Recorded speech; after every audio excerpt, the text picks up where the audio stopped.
Lucy is one of those children who is too old for her age. She has a quick wit, a sharp tongue, and a recurring nightmare that might just be the key to solving a decades-old mystery in her small British town. If you're an adventure gamer who loved Monty Python-esque humour, a world full of eccentric characters and a genuine mystery to solve, then Lucid Dreaming might just be the ticket for you. We checked out the game on PS5 to see what it's like to play with a controller, and you might be surprised at what we found. Yes, Lucy has dreams, it's in the name of the game. But what the name of the game doesn't tell you is that these dreams are actually nightmares, and they're particularly relevant to the plot of the game. Lucy lives in Figgington, a quaint town in the north of England, or so I assume from its accents, sarcastic residents, and general grey demeanour of both its residents and streets. You know, the kind of town that was once quite nice, but has now, in certain aspects, turned into a rundown, brutalist nightmare with mums who hog the pavement with pushchairs because there's nothing else to do. Yes, that is in the game. The thing about Figgington, however, is that it has some deep, dark secrets tied to an old money family who lived there and tried to open a theme park. We can't really say how without spoiling it, but this is all linked with Lucy and the monster pursuing her through her dreams. These dreams aren't just for show, they're actually used as a clever game mechanic. See, Lucy can manipulate her dreams by creating a dream box by her bed and putting different objects into it. For example, you might want a giant rubber duck to be able to traverse water in one section, but then you might need to swap it out for a giant teddy bear so that he can help you interact with the environment in the next. Handily, Lucy can wake up from her dreams by drinking a potion, and this means that she can wake up, swap out objects, then get back in bed and go to sleep, where she will wake up, don't ask, in her dream in the same position. This is a long and roundabout way of saying that, much like a game like Day of the Tentacle, you'll be able to back and forth, modifying the game world in one way or another, just with dreams this time and not time. In each of these dreams, you'll get items and abilities that allow you to go into a nightmare where the monster is chasing you and fend it off in some way. That essentially marks the end of a chapter and ties into the overall mystery of Figgington, which involves tracking down an enigmatic murderer. Between dreams, you'll be pedaling your bike around town, talking to its inhabitants,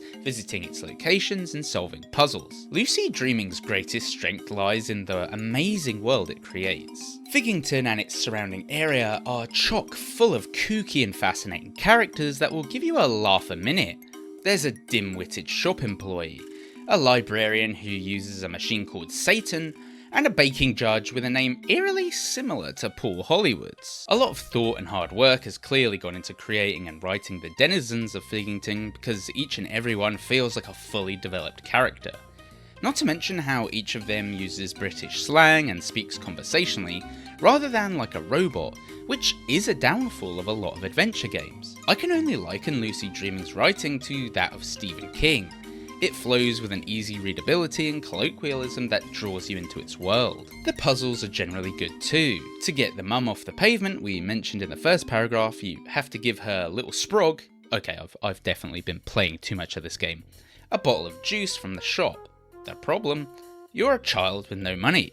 The solution? Well, let's just say perhaps that shop employee who isn't so bright can help you. There are also musical puzzles and environmental puzzles, all of which have good hints that point you in the right direction, and there are very few times where you're left feeling cheated by a puzzle in Lucid Dreaming. Saying that, there's one area, for me, Lucid Dreaming falls down, and that's in its sometimes frustrating pixel hunting. Because the game gives you such a rich world to explore, it also gives you a lot of items to interact with, as evidenced by Lucy's room.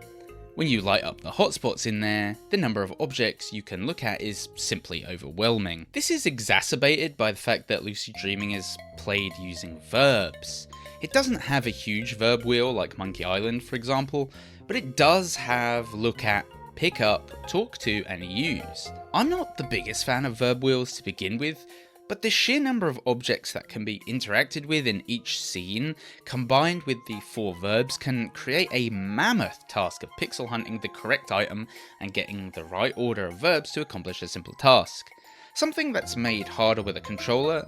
Yeah, we'll get there. Your miles may vary here because I am aware that some people love obtuse mechanics and like to really tease their brains with puzzles, but I play adventure games more for their story, so games with lighter puzzles such as Lamplight City are more my speed. This brings me to how Lucid Dreaming plays specifically on the PlayStation 5. Many adventure veterans would balk at the idea of playing a point and click on a console because of the controller, and they're both right and wrong. I loved playing Lucid Dreaming on PS5 because I got to see the game's astonishing pixel art on my 65-inch QD OLED. You might think that pixel art is low resolution and so you would see diminishing returns, but I think that games of this genre are sometimes best played in this manner, as a lot of effort gets put into the game's artwork, so seeing it on the big screen really allows you to appreciate the time it took to draw and paint Lucid Dreaming's world. Using a controller itself does have its issues. The game's cursor moves slowly with the thumbstick, and there's no way to speed it up by holding a shoulder button, as is often the case with other console adventures. The verbs also make everything extra frustrating. That's because if you are trying different verbs on different objects, it resets every time and you have to slowly move the arrow around again, which can become monotonous. Granted, there's only so much that can be done in this department, but it's worth mentioning if you're looking at the console version specifically. There are, however, nice shortcuts that allow you to press the D-pad or shoulder buttons to change inventory screens and flick between verbs. This alleviates some of the frustration, but control-wise there's just no getting away from the fact that mouse and keyboard is best for adventure games, so you'll have to weigh up whether you want the big screen graphics or intuitive controls. Overall, I really loved Lucid Dreaming's world, characters and artwork. The game's utterly sardonic British humour will keep you giggling to yourself like a madman throughout its roughly 5 hours of playtime, and it's just really hard to not have a good time playing Lucid Dreaming, even if its object hunting might drive you around the proverbial bend at times. The game's controls on PS5 can also present a challenge, but you do get to play this beautiful adventure on the big screen, so the trade-off is yours to decide upon. Lucid Dreaming is a beautifully crafted adventure packed with sardonic British humour, eccentric characters, and a murder mystery that needs solving. Lucid Dreaming is an amazing game that is well worth anyone's time, even if the sheer number of interactable objects can be frustrating at times. There's just no denying that Lucid Dreaming is one of the best adventure games of recent years. Where's the vicar? He's down at the village fete. Probably in the WI tent waiting for Paula Holyrood. Who's Paula Holyrood? She's some kind of baking celebrity.